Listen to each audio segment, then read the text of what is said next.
Welcome to the Hashimoto's Doctor Podcast. You're now part of a growing community of people determined to take their health back through education and self-empowerment. But because of the healthcare system today, we don't have access to the types of healthcare that we want. So we have to do things differently. We've got to do things smarter, and we do that by becoming our own advocates. This podcast will give you the perspective and thoughts of one of the world's leading Hashimoto's doctors. So let's get started. Hi everyone, Dr. Shook here. I hope you're doing well today. In today's podcast, what I want to talk to you about is the common scenario of hypothyroidism or low thyroid function, and two different causes, which really both have their own approach. And sometimes you'll have both of these causes of hypothyroidism, and you have to blend what I'm going to share with you. Okay, so the number one cause of hypothyroidism is what? You all know the podcast is titled after this disease process. Okay, Hashimoto's disease. So Hashimoto's disease is the number one cause of hypothyroidism in the world. We believe that 90%, maybe even up to 90%, maybe more. Some people say slightly less than 90% of the hypothyroidism in the world is due to this autoimmune process against the thyroid that's attacking your tissues, TPO and thyroglobulin, or let me say and or. So you can have an autoimmune attack against TPO or thyroglobulin, and TPO is by far the most commonly attacked tissue. So TPO is an enzyme, and thyroglobulin is a protein inside the thyroid. The thyroid has to have TPO and thyroglobulin to manufacture and produce your thyroid hormones. So if the immune system is attacking it, it damages the thyroid, but it also compromises and decreases your ability to produce thyroid hormone. So Hashimoto's is the number one reason for hypothyroidism in the world. It's going to be, most people that have hypothyroidism, they have Hashimoto's, and the majority of those people don't know it because people are not testing for it, because from a medical perspective, there's no medication or drug or anything that they can give you to change the fact you have Hashimoto's. So they just give you a thyroid hormone replacement and hope that it helps you. And, that's, and there's nothing wrong with that, but it's absolutely, there's a lot more that can be done. I believe there's a lot more that should be done, but that is the standard of care. If you don't address Hashimoto's, the autoimmune process is really what we're talking about. It can expand to other tissues, and it can create major, major problems. And there's a lot that you can do and that you need to do to help your Hashimoto's. So reason number one is Hashimoto's. Now, some people, they get tested for Hashimoto's and they get their thyroid worked up and they don't have Hashimoto's, or at least it cannot be detected via blood tests or ultrasounds. So they must not have Hashimoto's. And there are, 10% or so, give or take a little, of people, they have hypothyroidism, and it's not due to Hashimoto's. So whenever we're addressing that particular group of people. So that would be primary hypothyroidism, where let's just say their thyroid cannot produce enough thyroid hormone. Well, what are the reasons for that? What you'll do is your doctor would treat it. We support people nutritionally, dietarily, temporary nutritional supplementation to help support and improve the physiological processes that are occurring. We try to look for root driving processes and work with the body in its state of adaptation. So what we do is we support the biochemical pathways. So most commonly, there's going to be an approach that you'll take for hypothyroidism, primary hypothyroidism. Now, occasionally and very commonly, actually, I see that people have both of these issues. They'll have hypothyroidism that's due to, let's just say, for example, nutrient need. There's an issue with nutrients. You are nutrient deficient. Therefore, you're unable to. You don't even have the raw ingredients needed in adequate quantities to produce your thyroid hormone. So that would be a situation where we would support someone with the nutritional the substrate, what we call substrate, just the basic nutrients needed to produce thyroid hormone. that would be a scenario, that could be a potential case where you would have someone that's hypothyroid, does not have Hashimoto's. That's just not, they're unable to make the hormone because of nutrient deficiencies. So you could support them with those nutrients and potentially improve their thyroid hormone output. Now, most commonly though, people come in with Hashimoto's, which is their immune system's attacking their body, which it should not be doing. Your immune system should be protecting your body, not attacking your tissues. So whenever that's occurring, you have to address the immune system. It's not a thyroid-based issue. The thyroid just happens to be the target of the immune attack. So what we do in those cases is we look very in-depth at what's driving, as much as we can, what's driving the immune response. We focus on removing those things from the body, the environment, and also giving the body what it needs, which could be nutrients, could be something like vitamin D. There's lots of different things, but vitamin D is an easy one to discuss since we've all heard about it. Give the person vitamin D in addition to removing the triggers, which can help to improve immune system regulatory function.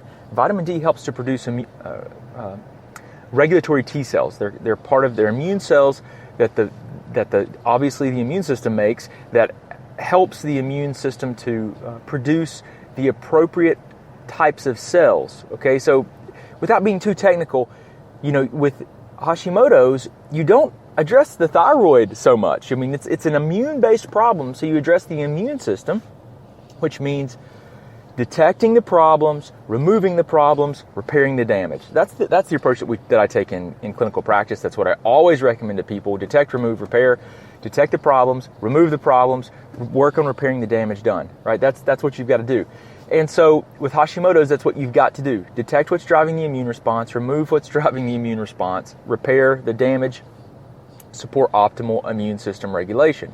So we have to do that, but oftentimes people have both of these problems. They have Hashimoto's. They also have these other factors like nutrient issues where your body's unable to produce your thyroid hormone, nutrient issues where you can't convert your thyroid hormones into the appropriate forms, and those are nutrient needs. There could be inflammatory levels that are high that decrease your body's sensitivity to your thyroid hormone.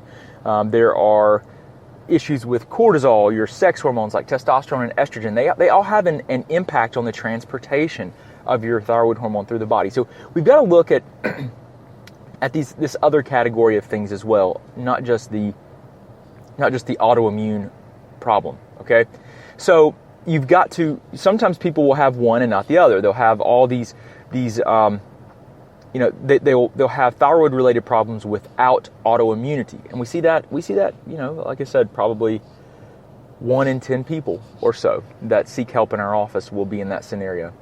And then, there are the larger percentage that have Hashimoto's, but very, very often they have Hashimoto's, this autoimmune process, plus they have some of these other problems that drive hypothyroidism or low thyroid function or low thyroid symptomatology, in the absence of autoimmune process. So my whole point here is there are two main drivers of thyroid-related symptoms that we see in our office. There's Hashimoto's, which is an autoimmune problem, right? The immune system. It's an immune-based issue that we have to address the immune system to improve the condition. Now, the other category of thyroid-related issues are people that are not autoimmune, but that have all kinds of other issues that are driving a problem with sensitivity of their body to their thyroid hormone, that are driving an inadequacy or an decreased ability to produce thyroid hormone. They have issues with conversion of thyroid hormone, and those are not autoimmune based, right? Those are not immune based mechanisms, but those all have to be addressed too. So my point here is this: there's different approaches depending on your problem, but the reality of the situation is that most people have multiple layers of these issues, right? So they have a lot of things going on at one time. So that's why we need to look at the person very, individually and figure out what their unique problems are so that we can give them and recommend unique solutions to them. That's probably the biggest challenge with this, is that it's very difficult to come up with a cookie cutter approach for someone to utilize to help them improve their physiology, their thyroid, their health. And that's why it's it has to be so much more tailored, and that's why we have to do a lot of testing in most cases. So I wanted to share this with you because this concept is really important to understand, because a lot of people, not 10% of people that have thyroid related issues, they'll reach out to my office, or they'll call us and they'll say, "Hey, I've got a thyroid problem, but I'm not autoimmune. Can you help me?" Well, probably, because we don't just look at autoimmunity. We look at all the issues. We try to look at the thyroid physiology in a lot of detail, so that we can understand, is the production of your thyroid hormone breaking down? Is there a problem with transporting it through the bloodstream? Because there are lots of issues with that. It gets carried, thyroid hormone gets carried on little proteins to the blood. There's a lot of ways and a lot of things that can affect that. Do you have proper sensitivity to the thyroid hormone? And if those issues are breaking down, and there are several ways that all those problems can break down, and then you've got to look at things like industrial chemical exposures, and it's not like something that you would really, toxins in the environment or toxins in general that we will find in our food, in our water, in the products in our house, in our home. Those are all things that impact and can break this physiology down in numerous ways. So there's a lot to consider and a lot to look at, but if you gather enough data, it can really help give you the best opportunity to try and help get your health back, because you have more information upon which to make decisions.